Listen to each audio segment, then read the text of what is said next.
इस बार 30 नवंबर को कार्तिक पूर्णिमा के शुभ अवसर पर पड़ रहे चंद्र ग्रहण का कोई दोष नहीं लग रहा, बल्कि विधि विधान से पूजा करने से ये दिन श्रद्धालुओं के लिए बड़ा ही शुभकारी बन पड़ा है।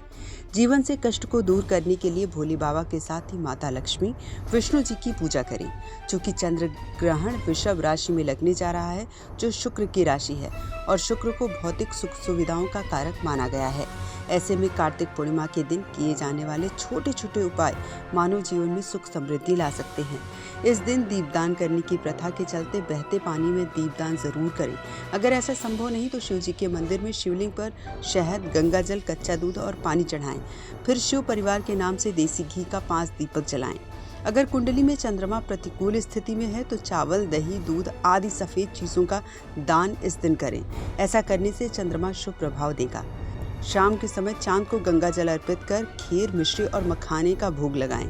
कार्तिक पूर्णिमा के दिन तुलसी बैकुंठ धाम गई थी और तुलसी को माता लक्ष्मी का स्वरूप माना जाता है, इसलिए सुबह शाम तुलसी के सामने दीपदान कर पूजा करें।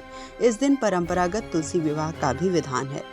हर रोज सुबह तुलसी की पूजा कर जड़ की मिट्टी को माथे पर लगाने से हर क्षेत्र में सफलता मिलेगी और हर समस्या से मुक्ति मिलेगी। इस दिन सत्यनारायण की कथा, विष्णु पुराण, विष्णु सहस्त्रनाम या कनक धारा स्रोत का पाठ करना चाहिए। साथ ही विष्णु और माता लक्ष्मी को हलवा, खीर, मखाने, सिंघाड़े आदि का भोग लगाएं।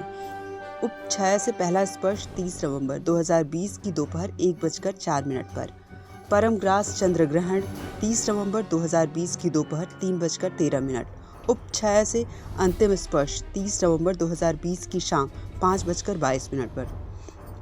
ज्योतिषाचार्य SS नागपाल बताते हैं कि 30 नवंबर को उपछाया चंद्र ग्रहण लग रहा है। ये उस स्थिति में लगता है जब पृथ्वी की वास्तविक छाया में न आकर उसकी उपछाया से वापस लौट जाता है। इस स्थिति में चांद पर एक धुंधली सी परत नजर आती है। इस घटना में चांद के आकार पर भी कोई असर नहीं पड़ता, लेकिन इस घटना को नग्न आंखों से नहीं देखा जा सकता। उपछाया चंद्र ग्रहण बहुत अधिक प्रभावशाली नहीं होता, इसलिए सूतक काल भी मान्य नहीं है।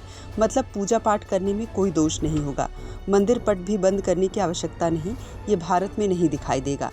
आचार्य सुशील कृष्ण शास्त्री ने बताया कि पौराणिक कथा बताती है कि इस दिन भगवान शिव ने त्रिपुरारी का अवतार लिया था, इसलिए इस दिन को त्रिपुरासुर के नाम से भी जाना जाता है।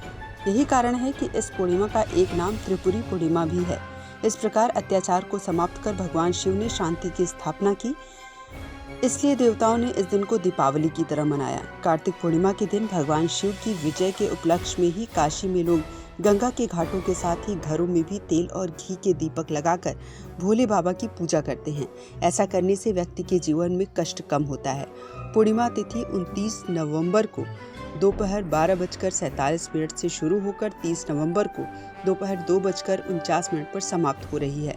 इस दौरान दान पुण्य, गंगा स्नान करना शुभ होगा। Bureau report.